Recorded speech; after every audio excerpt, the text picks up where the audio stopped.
Excellencies, distinguished delegates, ladies and gentlemen, as Chair of the Counter-Terrorism Committee and on behalf of the Government of India, it is my great pleasure to welcome you all to Mumbai and to the soft opening session and tribute to the victims of terrorism. The provisional agenda of today's meeting was circulated previously among the committee members and was agreed. In accordance with the agenda, I shall conduct the proceedings of this meeting. First, the wreath laying. May I invite His Excellency, Mr. Michael Musa Adamo, Foreign Minister of Gabon, as President of the Security Council for the month of October, to lay a wreath on behalf of the Security Council to commemorate the victims of terrorism, including the victims of the 26/11 Mumbai terror attacks.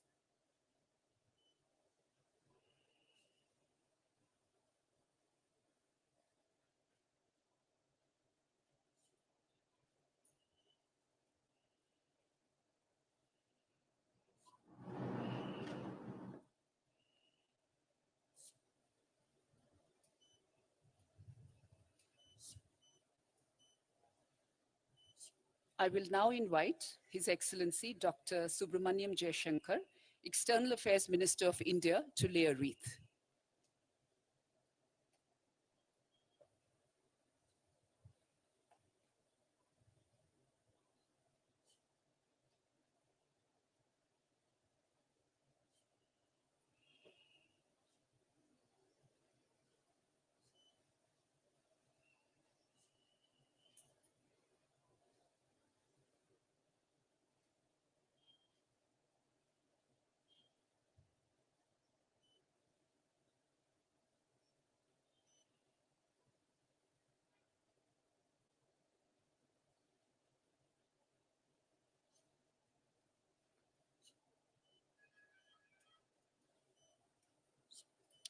I will now invite the heads of delegation from amongst the committee and the senior officials from the United Nations to present floral tributes. Her Excellency Ms. Shirley Ayoka Bochwe, Minister for Foreign Affairs and Regional Integration of Ghana.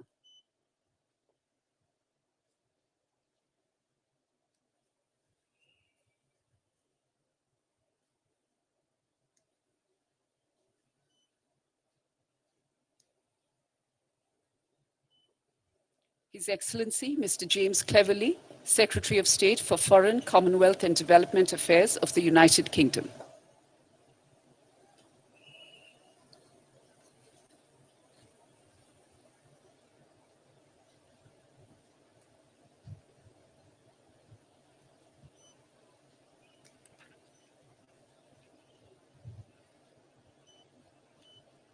Her Excellency Ms. Reem Ibrahim Al-Hashimi, Minister of State for International Cooperation of the United Arab Emirates.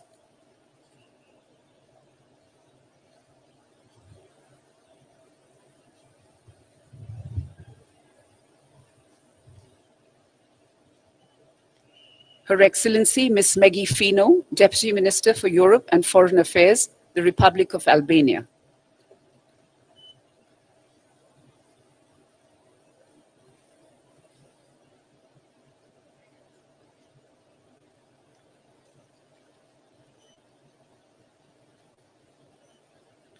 The Distinguished Representative of Brazil,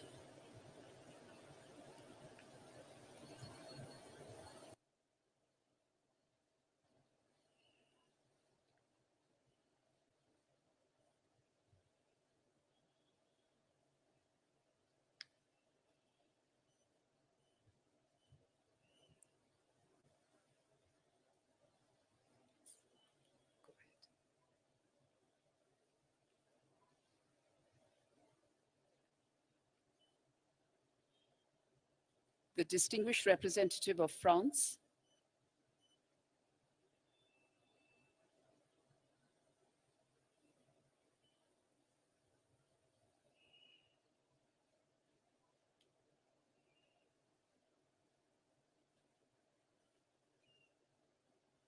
the Distinguished Representative of Ireland,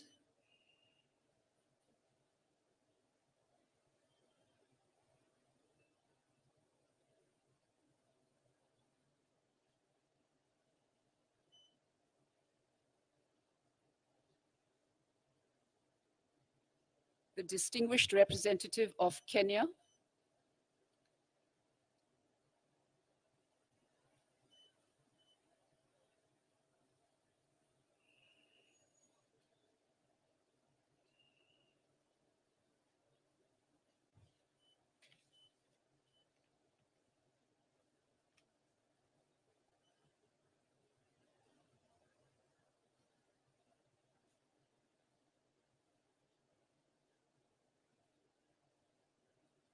the distinguished representative of Norway,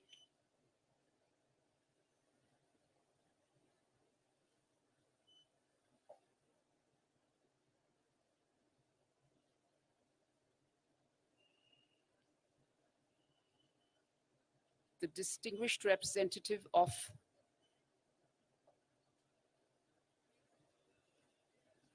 China,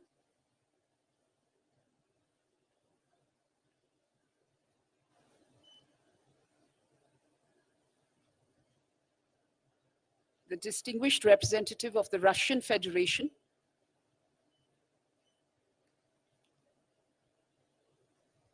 the distinguished representative of Malta,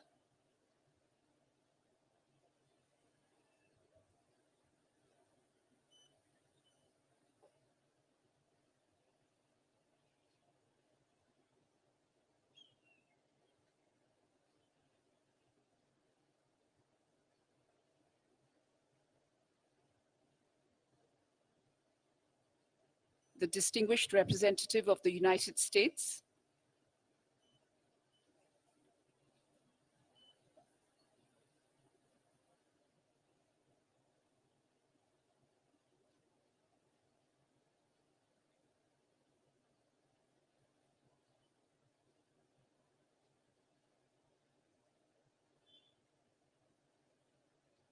the distinguished representative of Ecuador,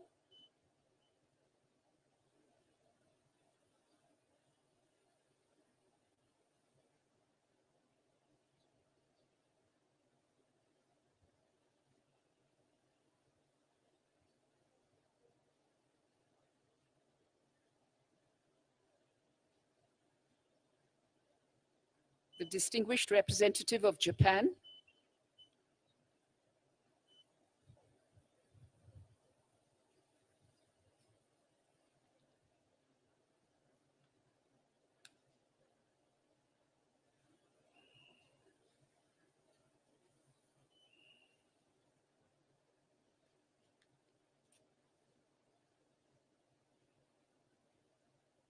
the distinguished representative of Mozambique,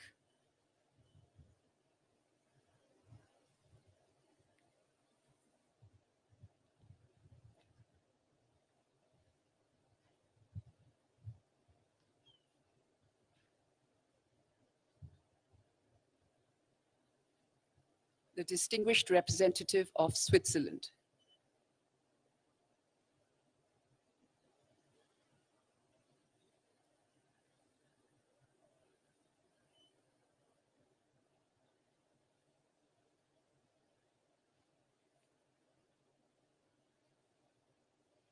Mr. Vladimir Voronkov, Undersecretary General for the United Nations Office of Counterterrorism.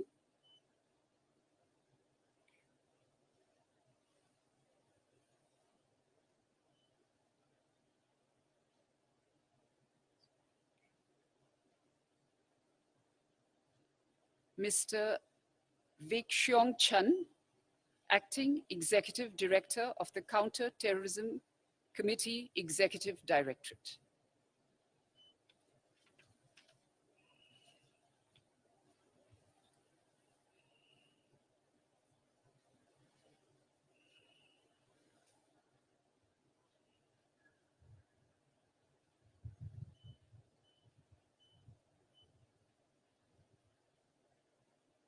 I will now request that all participants might kindly observe a minute of silence to commemorate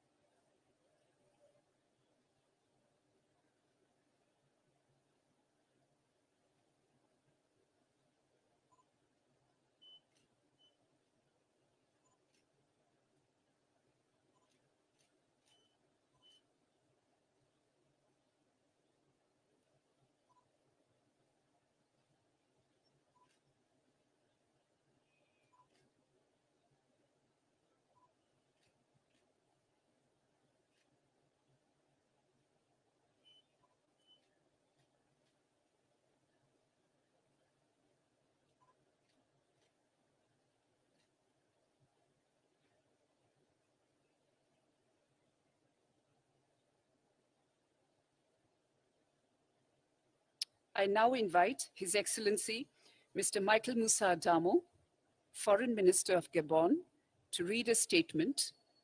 Excellency, you have the floor.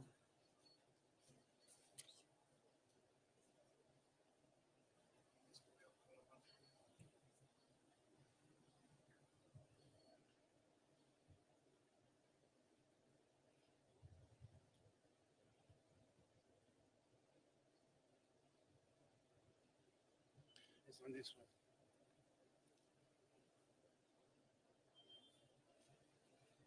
It's not the right paper. Yes, another one.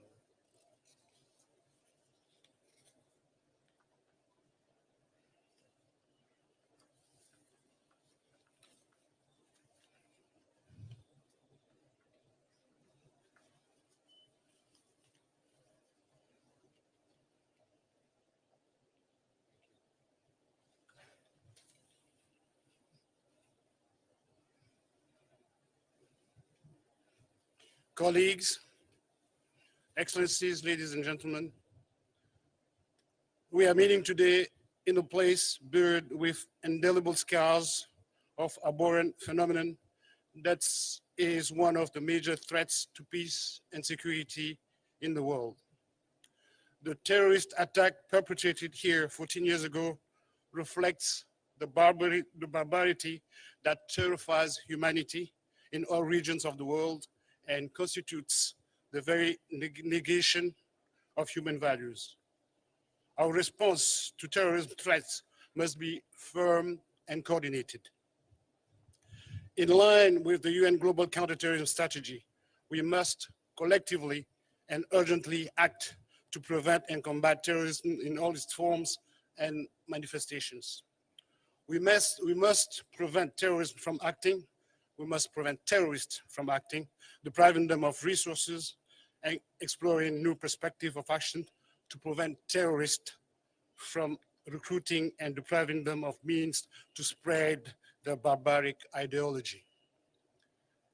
As the threat evolves with the use of new technologies, including the increase of use of cryptocurrencies and the instrumentalization of social medias by terrorist groups, our response should be adapted. To be effective, our response should encompass at all levels and in a united manner, including through the full use of the 267 sanctions regime.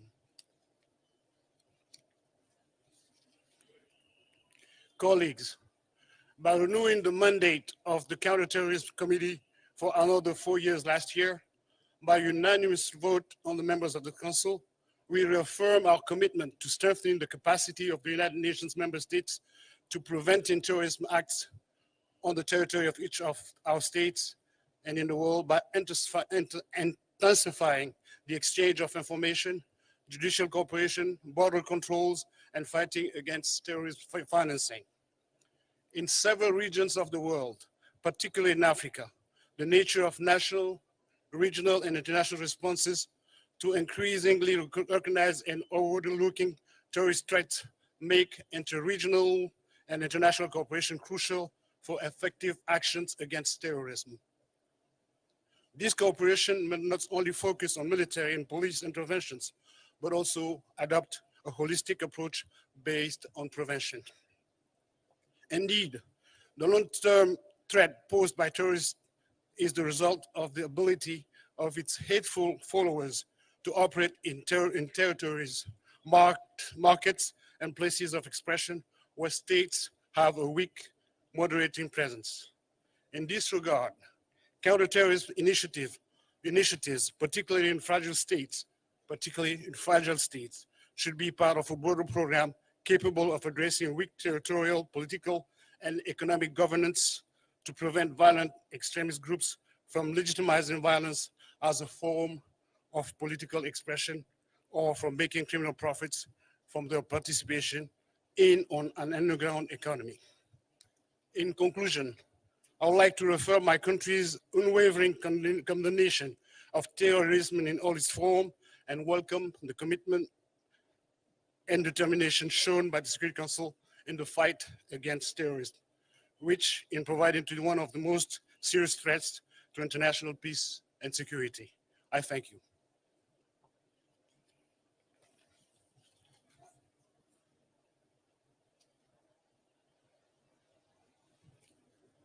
I thank His Excellency for the statement, and I have the honor to invite His Excellency Dr. Subramaniam Jaishankar, External Affairs Minister of India, to make a statement on behalf of the host country.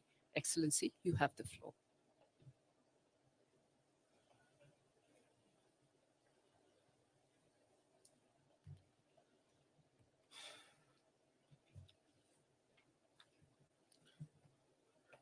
Excellency, Mr. Michael Musa Adamo, Honorable Foreign Minister of the Gabonese Republic and President of the UN Security Council, heads of delegations of the UN Security Council member states, Excellencies.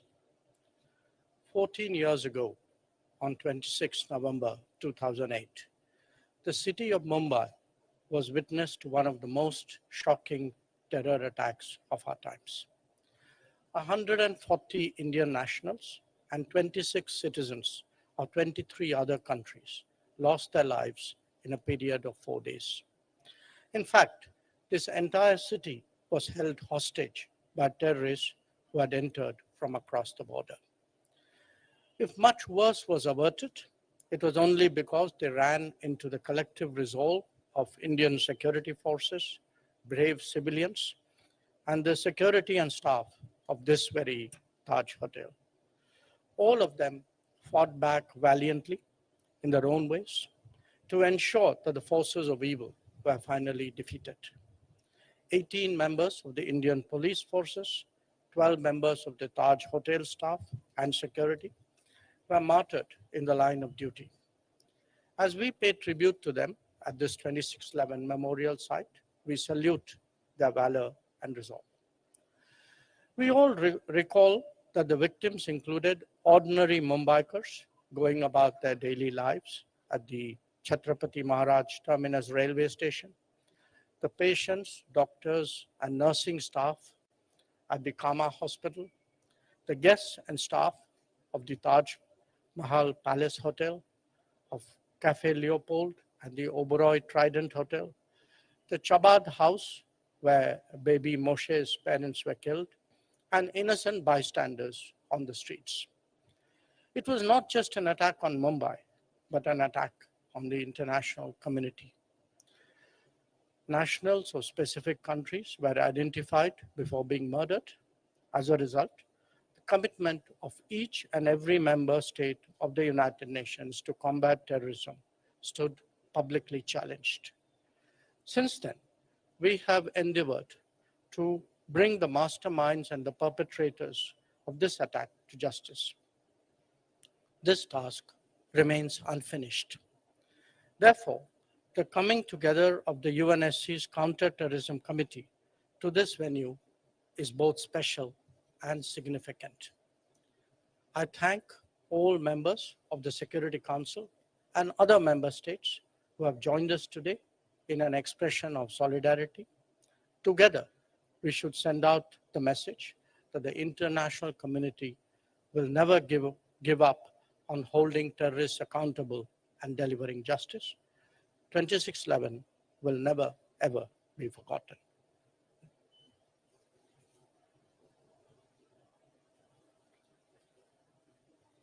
I thank His Excellency for his statement.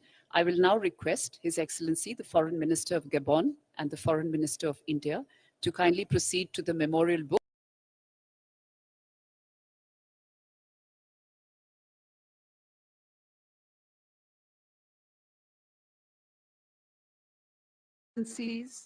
Distinguished guests, ladies and gentlemen, let me extend a warm welcome to all of you in Mumbai, the financial capital of India, for attending this soft opening of the special meeting of the Counter-Terrorism Committee of the Security Council, as well as the informal briefing on countering the financing of terrorism in national and regional contexts. Warmest welcome specifically to His Excellency Dr. S. Jaishankar, the External Affairs Minister of the Government of India, His Excellency Mr. Michael Musa Adamo, Minister of Foreign Affairs of the Republic of Gabon, Her Excellency Ms. Shirley Ayoka Botchway, Minister for Foreign Affairs and Regional Integration of Ghana. His Excellency Mr. James Cleverly, Secretary of State for Foreign, Commonwealth and Development Affairs of the United Kingdom. Her Excellency Ms. Reem Ibrahim Al-Hashimi, Minister of State for International Cooperation of the United Arab Emirates. Her Excellency Ms. Meggy Fino, Deputy Minister for Europe and Foreign Affairs, Republic of Albania. Mr. Vladimir Voronkov, Under-Secretary General, the United Nations Office of Counter-Terrorism, New York City. I also welcome heads of delegation, heads of United Nations agencies, international and regional organizations, and other participants who have made it convenient to attend today's briefing. Likewise, I'm also honored to extend a warm welcome to our special guests, victims and survivors of terrorist attacks, including the heinous attack on Mumbai that took place between 26 and 29 November 2008 at this very hotel and across this very city. It is important that we all listen to experiences of these victims so that the international community might learn about the untold accounts of the consequences of terrorism, as well as stories of personal resilience. I will commence the program by presenting to you a video on the Mumbai terror attack.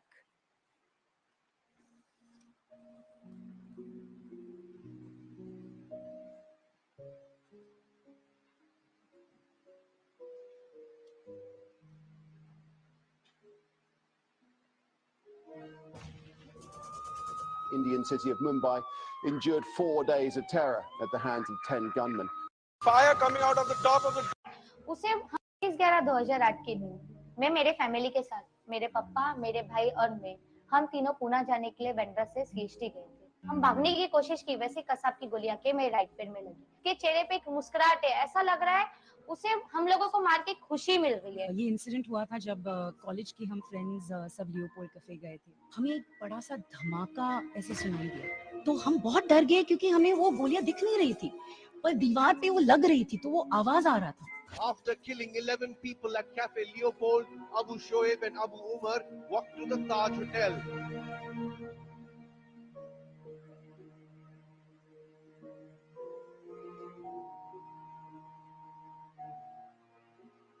I was terrified and you could hear grenades being thrown. I went on to the 5th and 6th floors and everything was shattered. It was burnt down. We were made to stand in a line and we were shot point.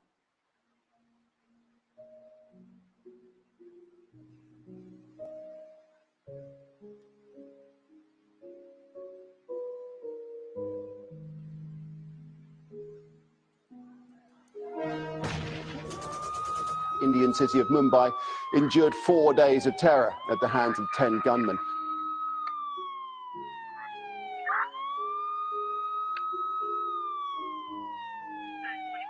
Fire coming out of the top of the dome of the old Taj Hotel and a huge plume of smoke. Just some time back, we've heard some shots being fired here.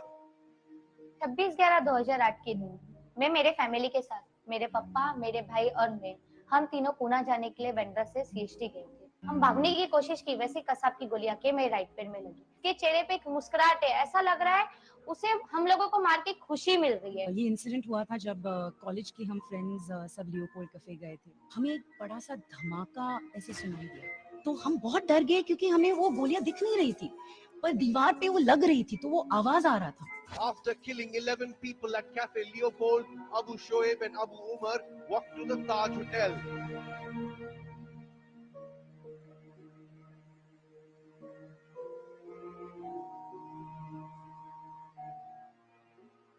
I was terrified and you could hear grenades being thrown. I went on to the 5th and 6th floors and everything was shattered. It was burnt down.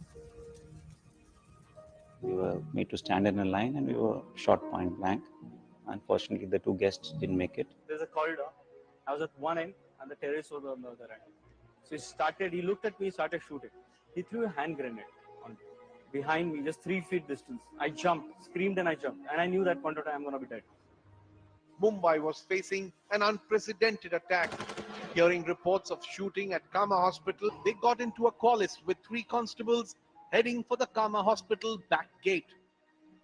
तो doctor ने बोला कि ये patient को अभी delivery मतलब होने वाली है, उसको लेबर रूम में शिफ्ट करो। जो आवाज आ रहा था ग्रेनाइट का, गन का, सब वही टाइम पे गोलीबार बहुत जोर-जोर से आवाज। So I would say 10, 12 people fall to the ground whilst I was still there. I think about 4, maybe 5 of us actually made it out of that lobby area. And I was just lucky enough to be able to make it into that.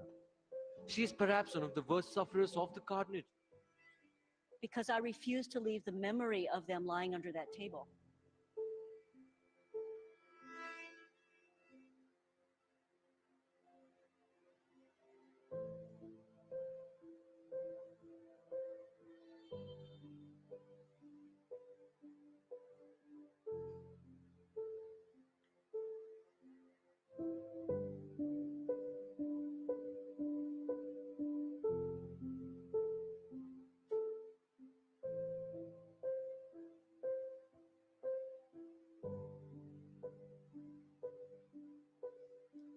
In Mumbai.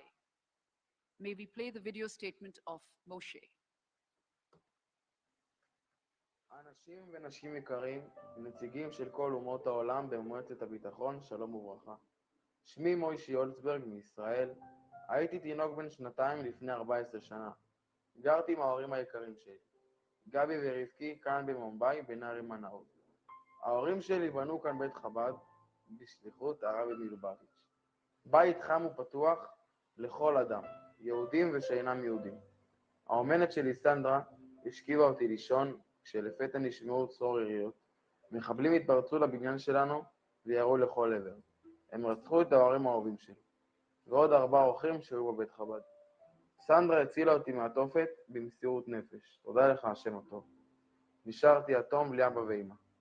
סבא וסבתא שלי היקרים, הרב שמעון ויהודית רוזנברג, לקחו אותי לביתם בעפולה בישראל, ומגדלים אותי עד עצם היום הזה. לפני 4 שנים ביקר נשיא הודו בישראל, מיסטר נרנדרה מודי. היה חשוב לו מאוד לראות אותי. הזמינו אותנו לירושלים יחד עם ראש הממשלה שלנו, מר ביבי נתניהו. הוא חיבק אותי בחום ובהתרגשות, והזמין אותי עם סבא וסבתא לבקר בהודו. התארחנו כאן בטאג' מהל. אני מודה לו מאוד ומתרגש על היחס החם שמקרין עליי. חשוב ביותר שאתם מתכנסים כאן היום כדי למצוא דרכים להילחם בטרור. שאף אדם לא יעבור מה שאני עברתי. שיהיה לכם בהצלחה. I thank Moshe for his remarks and message, and I now have the honor to invite Devika Rotavan, a survivor of the 9/11 Mumbai attacks. Devika, you have the floor.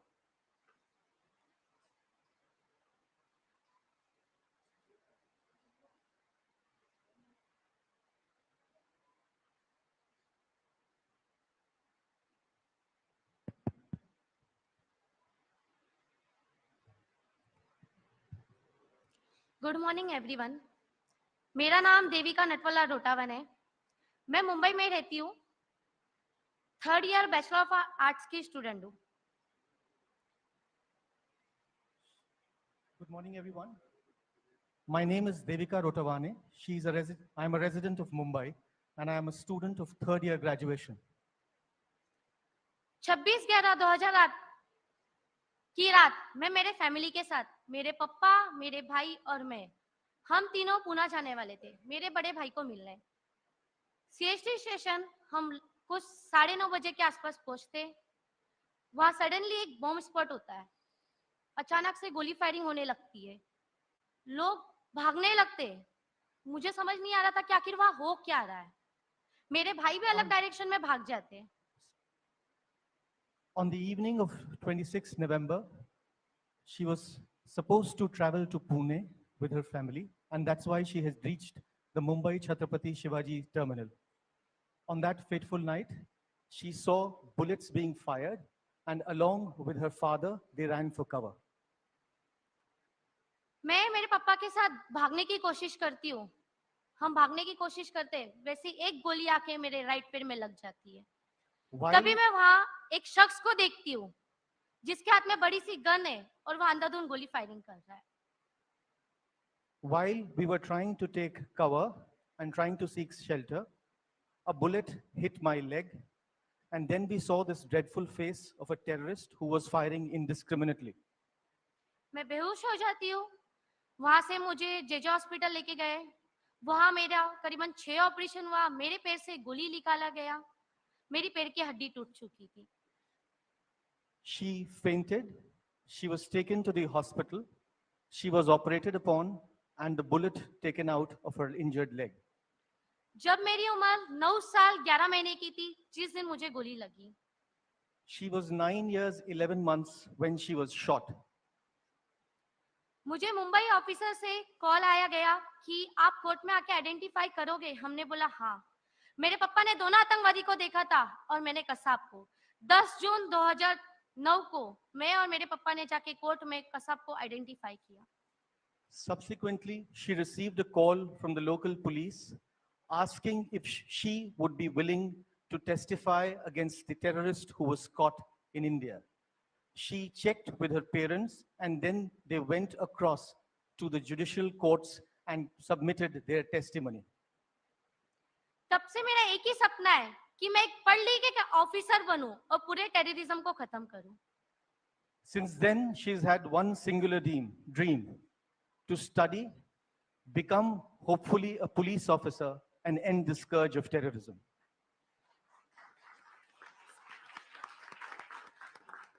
26/11 हमला हमारे देश में 3 दिन तक चला था मुंबई में. उन 3 दिनों में हमने हमारे देश के कहीं ऑफिसर, कहीं बेस्ट से बेस्ट ऑफिसर खो दिया गए. कहीं लोग मारे गए, कहीं लोग घायल हुए. हमें पूरा इंसाफ जब मिलेगा, जब वो टेररिज्म पूरा खत्म होगा, जो आज भी मास्टरमाइंड जिंदा है. ना जाने उनके मन में क्या प्लानिंग होगा हमारे देश में या कहीं और जाके हमला करने का. मैं यही चाहती हूँ कि ऐसा हमला कहीं पर भी ना हो. Thank you. The attacks lasted 3 to 4 days. Many brave policemen and armed forces lost their lives.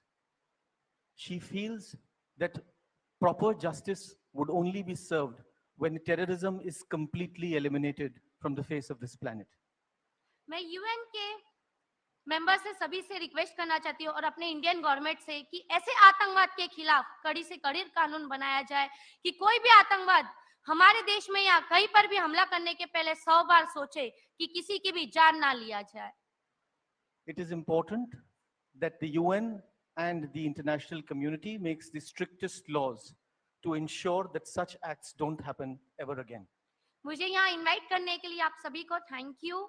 जय हिंद, जय भारत, जय Maharashtra. She thanks everybody for inviting her to this August gathering. She says thank you.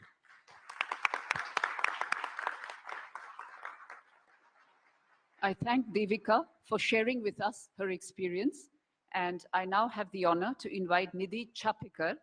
Nidhi is a survivor of the terrorist attack at Brussels Airport in 2016. Nidhi, you have the floor.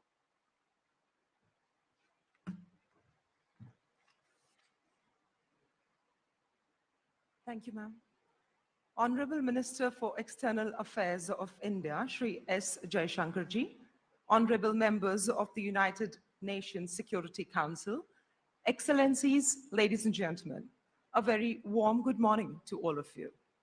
At the outset, I would like to extend my gratitude to Madam Ruchira Kamboj, permanent representative of India to the United Nations, for inviting me over to be a part of this in memoriam. Ladies and gentlemen, please allow me to introduce myself. My name is Nidhi Chapikar. I was an air hostess with Jet Airways. I loved my job as flying crew as it made me feel limitless in skies, until one such day changed my life forever. I lost my job, my passion, as I was injured in a bomb blast, and I am currently unemployed. Ladies and gentlemen, I'm one of the victims of the terrorism and a survivor of the deadliest terror attack which took place in the history of Belgium on March 22nd, 2016 at Brussels. The blast left me extensively injured, and I had to be kept in induced coma. Every day, my family was living with that pain of uncertainty as I was struggling between life and death. After 23 days of being in coma, I opened my eyes. Unfortunately, I could not even recognize my family members who were watching my excruciating pain and were my only support system. That was the effect and the trauma inflicted on me. I had lost my memory, but that's not the all. My body sustained nearly 20% burns. Some of my muscles were scooped. Few of my bones got crushed. Some bones got dissolved. I suffer from tinnitus, partial loss of hearing. My eardrums are damaged, resulting a pressure leak from my inner ear, which may cost me hearing loss in future. I still have many sharpeners, metal sharpeners, embedded in my body, with the one in my eye orbit. There's a fear that it could cost me my vision. To overcome the blast injuries, I had to undergo 22 surgeries, and few more may follow going ahead. The list is too long for me to mention. The trauma and its effects live with me every moment. Fortunately, being more determined than most others, I decided to assist those who did not have the confidence to celebrate life. This is the reason why I wrote a book named Unbroken, which illustrates how strong we have been created by God and how weak we tend to behave in difficult situations. My sufferings could be lesser or more, or could be different from many other victims of such circumstances. But one thing which remains common among all of us is the pain. We, as victims of terrorism, often struggle to have our voices heard. The fear of being forgotten and the fright of the sufferings going unnoticed. I believe our stories are powerful tools. Our experiences must be shared with the people to guide them to respect humanity and togetherness, and in turn, to achieve peaceful society, promote harmony, tolerance, and brotherhood. This in memoriam is convened to commemorate the victims of terrorism. It is the primary responsibility of the member states to support the victims of terrorism, to uphold and protect their rights, to help them recover from trauma, to fulfill their immediate and long-term requirements. Excellencies, to have this more prudent on the system, on behalf of the martyred victims, their families, and the surviving victims of terrorism, I request and appeal to the representatives of the member states, the distinguished dignitaries, and other authorities to accord the victims of terrorism with the same benefits as provided to the national security forces. It would truly help the victims of terrorism to cope with their difficulties, would help them to recover from physical, psychological, social, or financial hardships. I conclude while reiterating that we are the victims of an attack on humanity. It is a mission for peace, normalcy, and tranquility. It is my appeal to all the representatives of the states to ensure that there is no safe haven provided to any kind of terrorism whatsoever. Being a prominent member and members and authorities, being a prominent member of the society, our participation in this mission would assist the members and authorities in making this world surely a better place to live. I pray to God that as we start to walk, let the path appear. Please support the victims of terrorism. Thank you.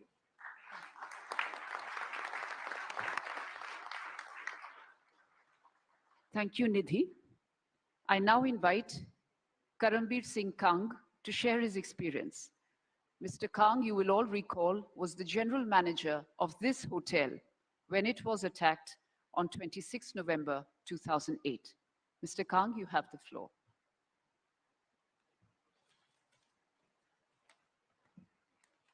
Thank you, Madam Ambassador. Good morning, Honorable Minister Dr.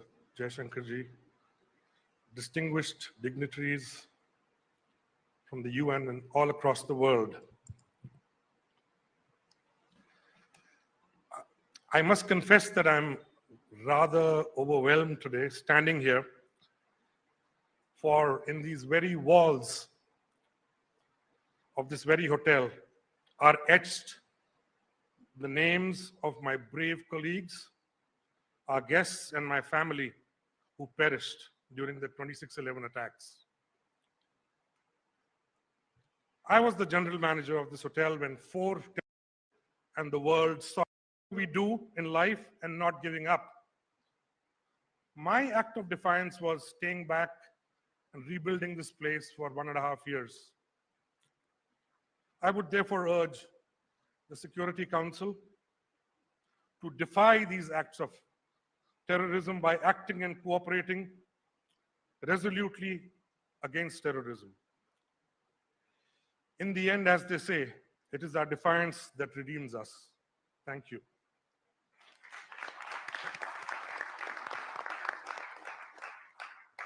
Thank you, Karambir, for your remarks. Your collective testimonies are a reminder that all acts of terrorism are criminal and unjustifiable, regardless of their motivation, wherever, whenever, and by whomsoever committed. The international community must remain united in its resolve to prevent and counter the scourge of terrorism in all its forms and manifestations. Before we move further in our program, I would like to invite the ministers of India, Ghana, Gabon, the UK, UAE, and Albania to come on stage for a group photograph with the victims of terrorism. I will also invite a very special guest, Ms. Vaishali Tukaram Umbale, wife of the late Shri Tukaram Kamble, who courageously faced the terrorists of the Mumbai attack, taking more than 20 bullets on his body while saving others.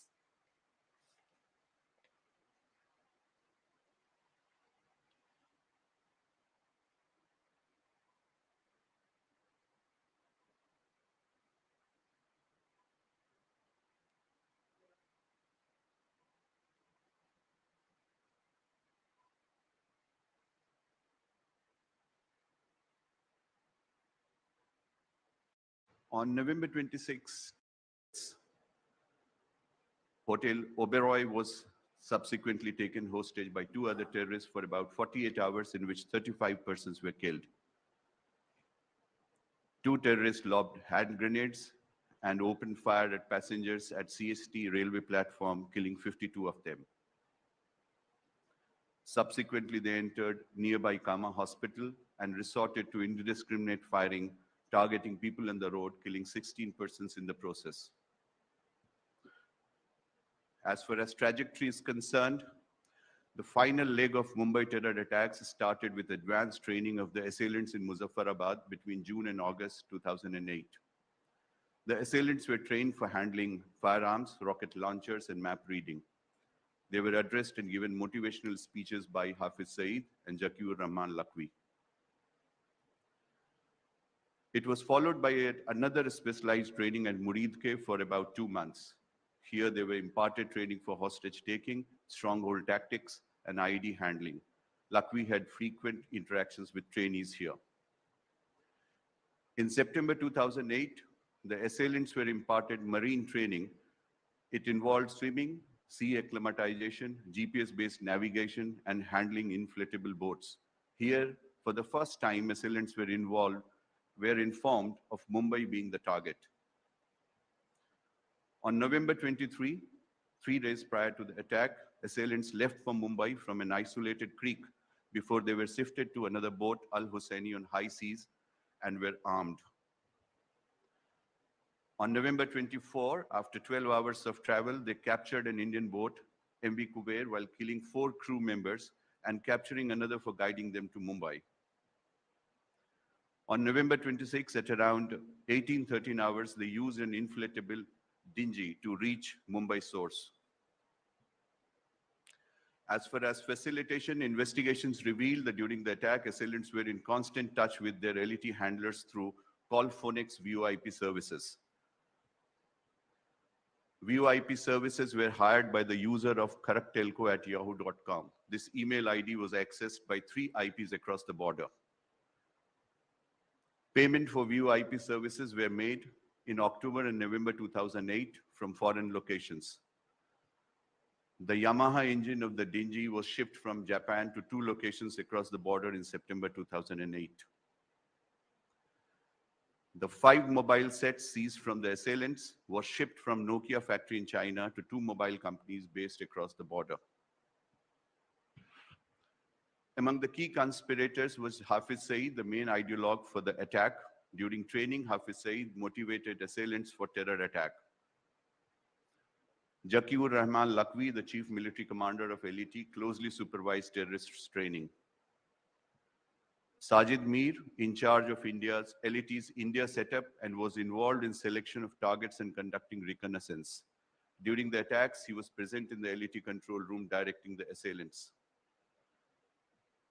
Abu Al-Kafa is a senior LET trainer and was involved in every stage of the attack. He was also present in the LET control room during the attack. Abdul Aziz, the senior LET operative, was instrumental in getting assailants familiarized with Mumbai and facilitation of communication. Major Iqbal of ISI was thickly involved with every aspect of the attacks and had provided funds and hardware for the reconnaissance exercise. Now I would like to apprise you with the intrigue surrounding Sajid Mir, one of the key perpetrators of Mumbai terror attacks. In this voice clip, which you are going to hear, he can be heard directing the assailants at Sabad House. तो जो जहाँ पे आपको movement नजर आती है, बंदा जिस छत पे चल रहा है, कोई आ रहा है, जा रहा है, उसको फायर ठोको. उसे नहीं पता यहाँ पे क्या हो रहा है. इंशाल्लाह. He was one of the architects of the LET's Denmark project to target Danish newspaper, its editor and cartoonist in Copenhagen. Fortunately, the planned attack was foiled in time. He was declared dead for long, and even DNA test was produced to buttress this assertion. Owing to deeper international scrutiny, he finally was arrested and convicted in a terror financing case. As on date, his UN listing process, however, remains on hold. In the context of global fight against terrorism, I would like to finally flag challenges that needs to be surmounted. Despite UN proscription and security scrutiny, there is hardly any dent in the intent, capacity, or activities of Lashkar-e-Taiba or similar such outfits operating out of the epicenter of terrorism. While on the face of it, these outfits appear to be India-centric, they nurse aspirations that would pose serious threat to global community if not checked. There is a need, therefore, to strengthen the proscription and monitoring mechanism further to ensure that incidents like Mumbai terror attack and the entailing impunities are never witnessed anywhere in the world. One step in this direction could be to further qualify and rationalize the process of putting listing proposals on hold. Thank you very much.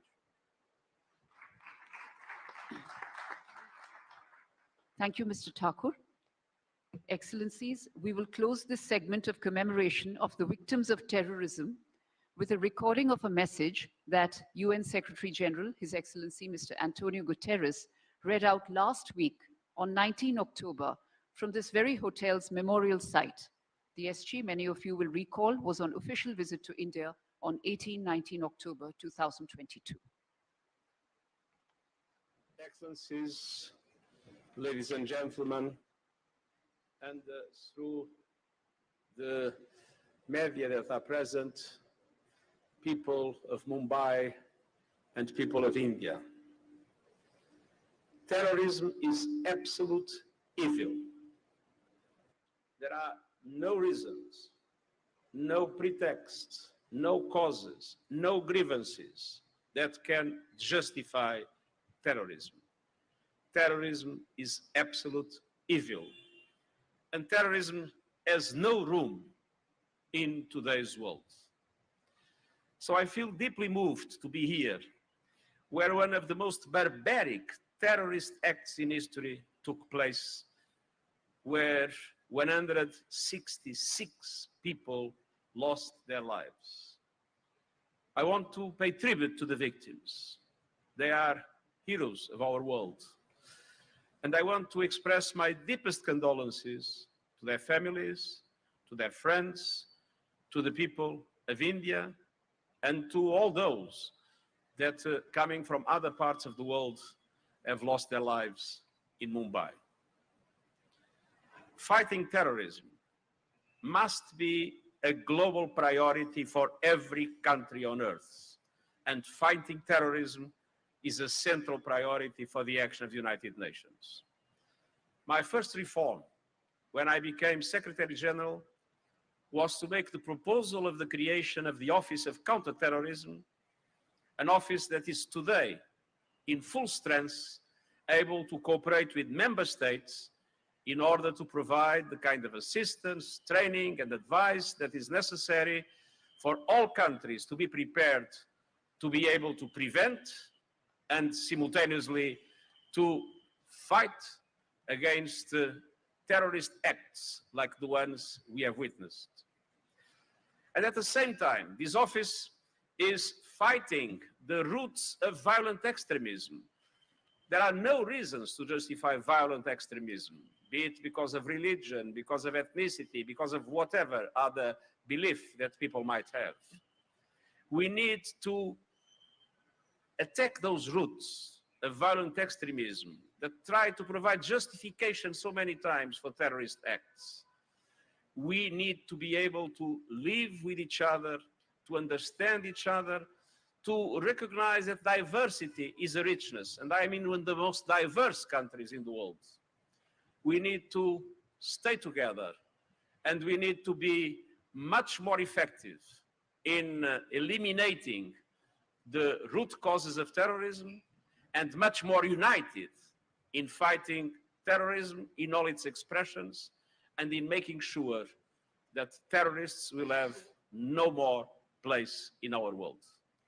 I want to thank the Indian government for the support it has been providing for all UN actions in the fight against terrorism, and I want once again to express my deepest solidarity to those that were directly or indirectly affected by the barbaric act that took place here and in other places of this city. May I end with the same words that I've started. Terrorism is absolute evil. It is the duty of all of us to fight it without any kind of hesitation. Thank you very much.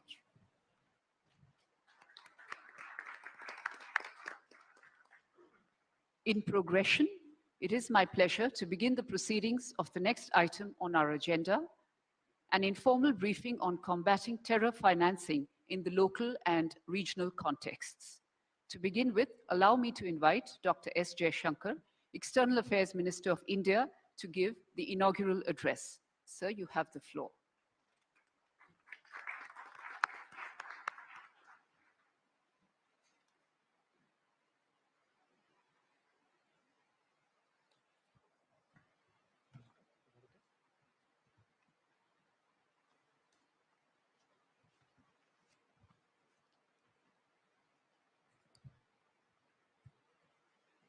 Your Excellency, Mr. Michael Musa Adamo, Honorable Foreign Minister of the Gabonese Republic and President of the UN Security Council, Honorable Ministers, Heads of Delegations of the UN Security Council member states, Your Excellency, Mr. Vladimir Voronkov, UN Undersecretary General for Counterterrorism, important civil society stakeholders who have traveled across the world for this briefing, Ambassador Ruchira Kamboj, Excellencies, ladies and gentlemen. Let me begin by thanking all of you for traveling to Mumbai to attend this informal briefing of the Counterterrorism Committee of the UN Security Council today. Your presence here demonstrates the commitment that each one of you and your countries and all other stakeholders from various organizations have shown towards combating the common threat of terrorism. It expresses too our collective resolve at strengthening the multilateral efforts led by the United Nations to address this threat holistically and collectively. Terrorism is a serious threat to international peace and security, indeed, to the entire humanity. We have heard the voices of its victims today. Their loss is immeasurable and can never be made up. However, it is incumbent on us as responsible members of the international community to remember their trauma and to persevere in our efforts to bring the perpetrators of terrorism to justice. We owe this to every victim of terrorism across the world. Even as the Mumbai terrorist attacks were unfolding on 28 November in 2008, the UN Security Council met and in one voice condemned this act of cross-border terrorism and said, I quote, "The members of the Council underline the need to bring perpetrators, organizers, financiers, and sponsors of these reprehensible acts of terrorism to justice and urged all states to cooperate with Indian authorities in this regard. All acts of terrorism are criminal and unjustifiable regardless of their motivation." Now, in another month, we will be observing the 14th anniversary of these ghastly attacks on Mumbai in November 2008. While one of the terrorists was captured alive, prosecuted, and convicted by the highest court in India, the key conspirators and planners of the 26/11 attacks continue to remain protected and unpunished. When it comes to proscribing some of these terrorists, the Security Council has regrettably been unable to act in some cases because of political considerations. This undermines our collective credibility and our collective interests. A key aspect of combating terrorism is to effectively curb terror financing. Today, the Counter-Terrorism Committee will also be hearing from experts on countering financing of terrorism in the local and regional context. Excellencies, ladies and gentlemen, we all know that money is the lifeblood of terrorism. Terrorist organizations require funds and resources to maintain their organizational functioning and undertake activities. The reality that terrorism continues to exist and expand points to an underlying truth that terrorism continues to get the necessary financial resources to thrive. In this regard, therefore, I would like to make 5 points for the committee's consideration. 1, effective and sustained efforts at countering terror financing is at the heart of the issue of countering terrorism. Normative efforts at the UN need to be coordinated through collaboration with other fora like the Financial Action Task Force, FATF, and the Egmont Group. 2, we need to ensure that the effective and transparent functioning of the Security Council's sanctions regime and make sure that they are not rendered ineffective for political reasons. Objective and evidence-based proposals for listing of terrorist groups, especially those that curb their access to financial resources, must be seen through. 3, international cooperation and concerted action against terrorists and their sponsors, including through dismantlement of terrorist safe havens, sanctuaries, training grounds, and financial and ideological as well as political support structures, are critical imperatives to defeat this scourge. 4, terrorism's nexus with transnational organized crime, illicit drugs, and arms trafficking is by now well established. It is important that we recognize these linkages and strengthen multilateral efforts to break them. And 5, over the years, terrorist groups have diversified their funding portfolio.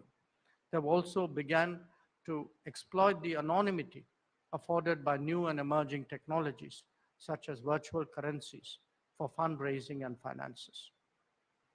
In this regard, we look forward to the deliberations of the special meeting of the committee tomorrow in New Delhi to provide innovative solutions for the international community to consider. Terrorism may have plagued several regions of the world. We in India understand its cost more than others. But with that experience comes the steeling of national resolve. Decades of cross-border terror has not and will not weaken our commitment to fight back. Our real tribute to the victims will be to rededicate ourselves to combating and eliminating the menace of terrorism, and this by stronger determination and joint action. We must rise above our political differences to address this scourge. The battle against terrorism must be fought resolutely at all fronts, all situations, and all places. We cannot be found wanting in our efforts. As the UN Secretary General stated, terrorism is pure evil, one with which we can never compromise. I'm confident that today's briefing on this important aspect of combating terrorism will assist the international community in that direction. I thank you for your attention.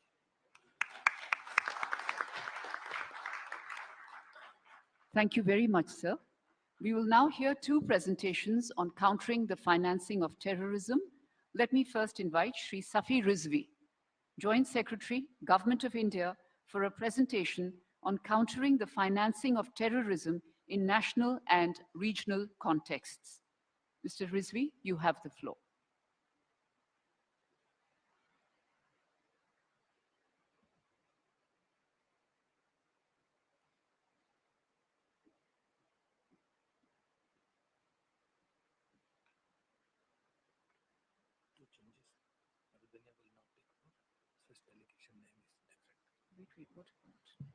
While the system goes on, good afternoon, Your Excellencies. Thank you for this opportunity, ma'am. I will be bringing before you a short presentation on countering financing of terrorism. And this we will detail in the context of India and the region, the South Asian region in which we are. And isko close kar dijiye. Yahan se close kar dijiye. Laiye hum karte hain.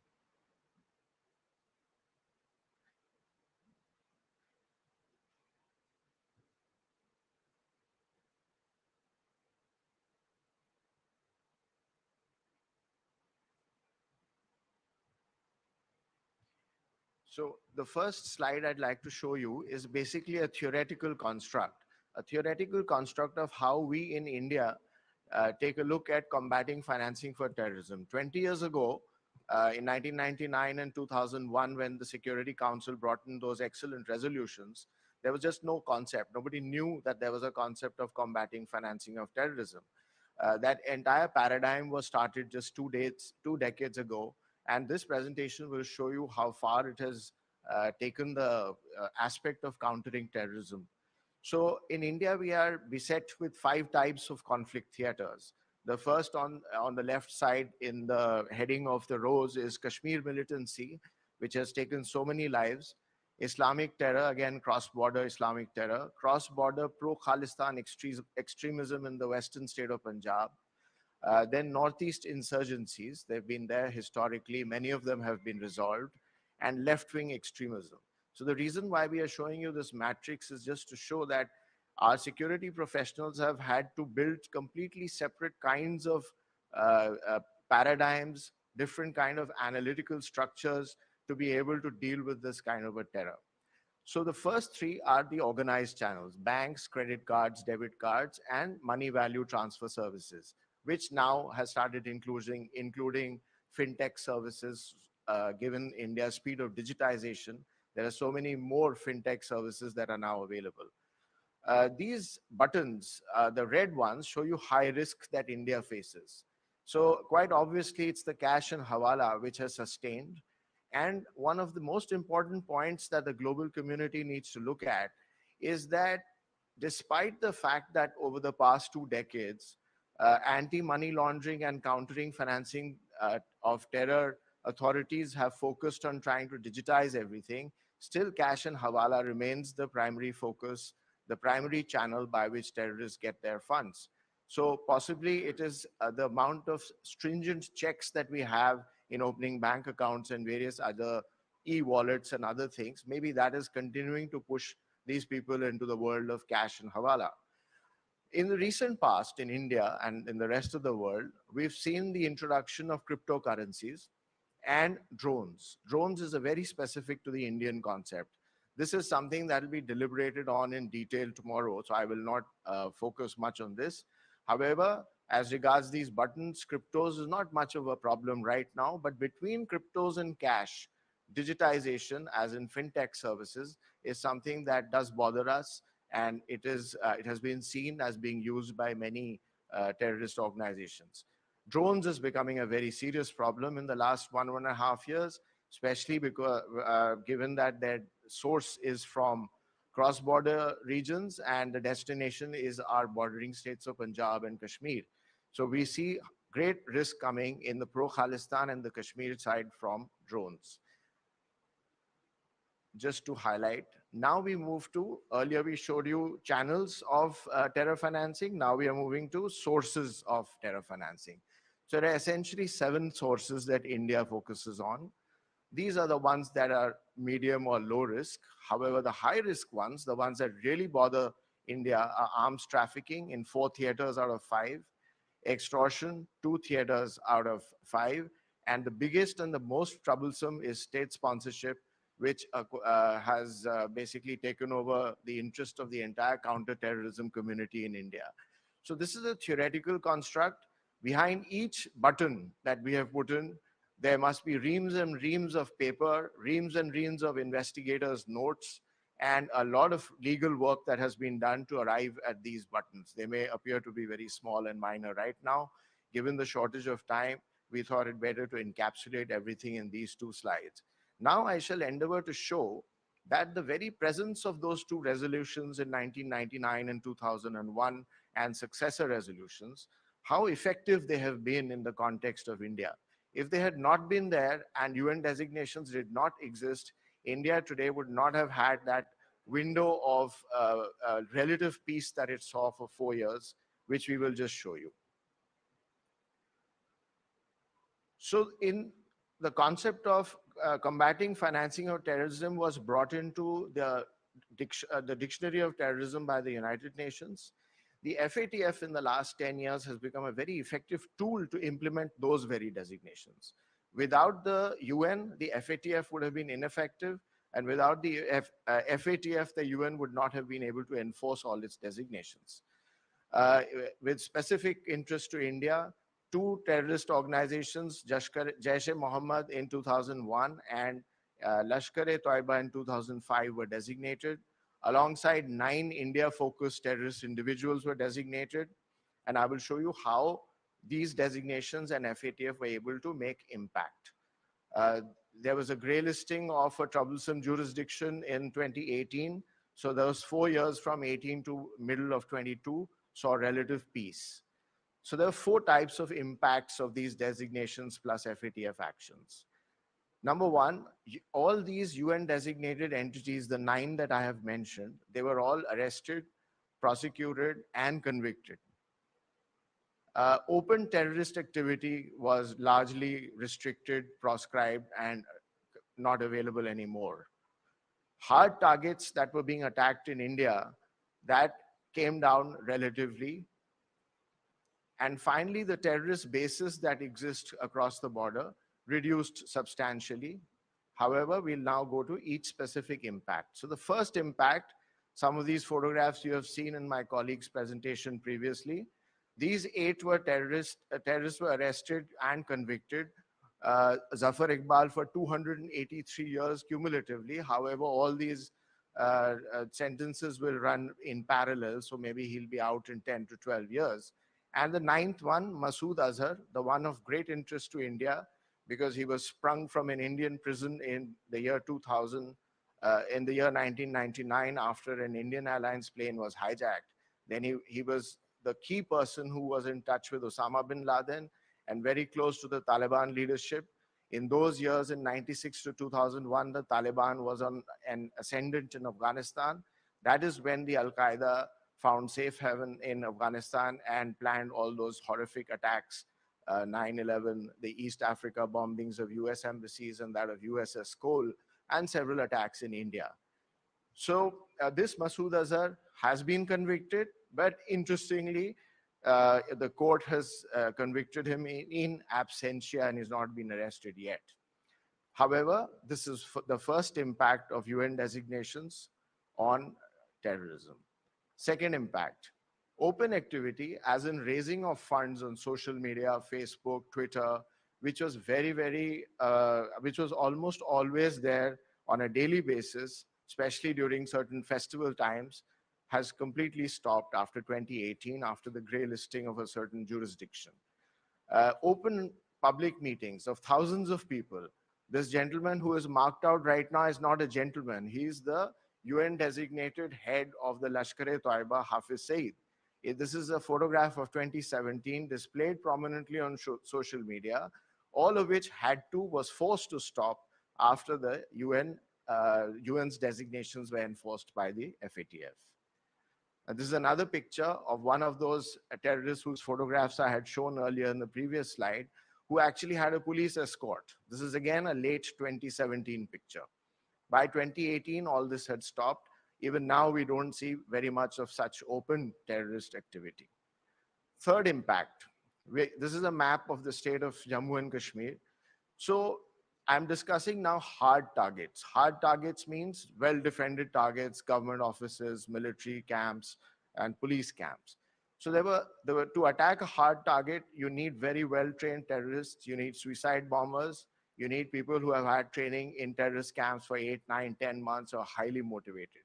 So 5 attacks we saw in the state of Kashmir in 2014, that moved up to 8 the next year, 15 the year after that, came down marginally to 8 in 2017, and went down to just 3 in 2018. We shall see why.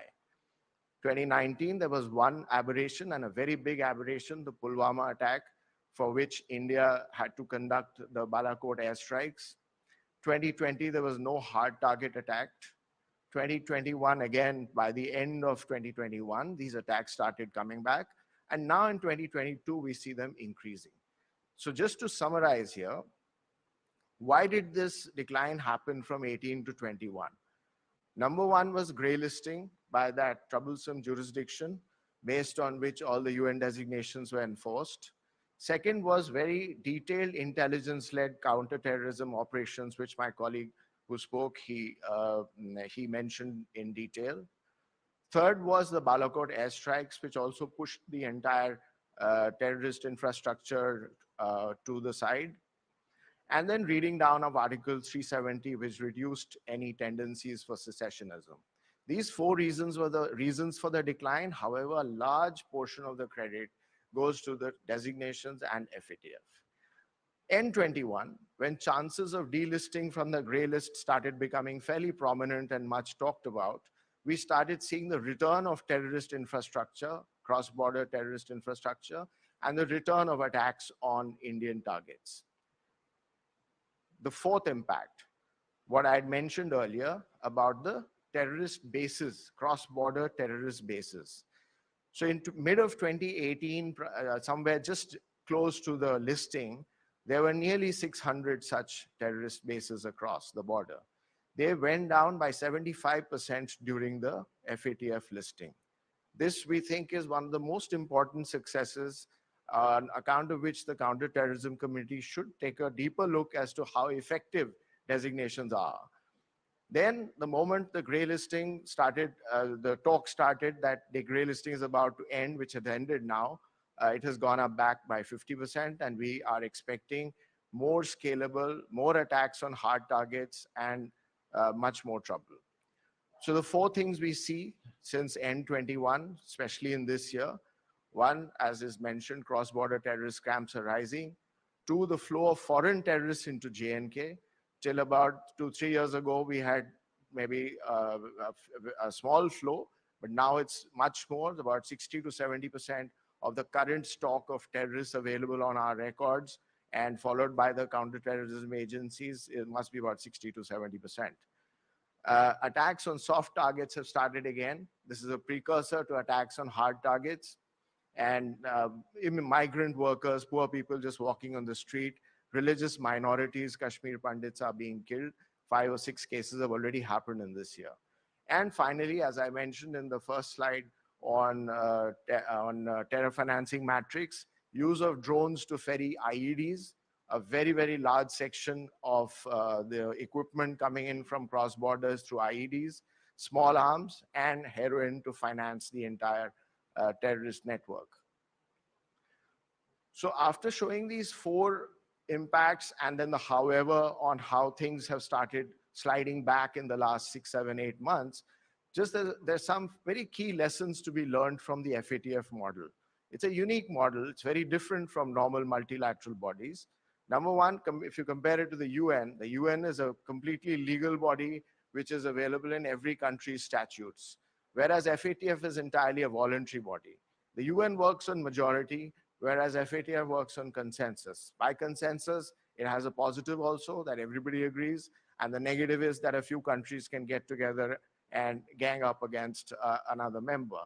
Then the UN is very transparent, as everything is open, everything is recorded, everything is available for everyone to see. However, the FATF works in a completely classified fashion. And then the UN works on formal sanctions, discussed, debated ad nauseum, whereas FATF works on ostracism, that if one member is not doing things right and 38 others thinks he's not, then that person is cast out of the financial system. So maybe a leaf can be taken out of the FATF model, and the monitoring team that is set up by the UN's sanction committee, it does a fantastic job of its 6 monthly reports, where it archives in detail and very, very A-class detail, and latest details are archived. Just a simple thing like an advisory page could be added. An advisory page which suggests due diligence on transactions. There are many forms of due diligence on transactions, international transactions. It could be enhanced due diligence. It could be light touch due diligence. There are various categories which can be devised. Thirdly, you can think of a country or entity-wise classification, as in a red, blue, yellow, any kind of classification. And copy of each of these advisories could be addressed to central banks and with a request for compliance. Having worked in the FATF system for several years now, this simple method is bound to make a lot of difference and will definitely give greater results. Second, considering the effectiveness, as we have just shown, of just 9 terrorist designations and of 2 entities, there has been so much impact. There are many more designations are required. As EAM, India's foreign minister, mentioned, very professional listing and enlisting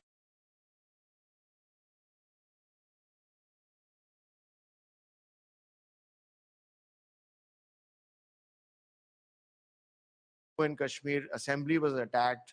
The parliament, Indian parliament, was attacked just 7 days after Osama bin Laden was encircled in the Tora Bora caves after Operation Enduring Freedom had started.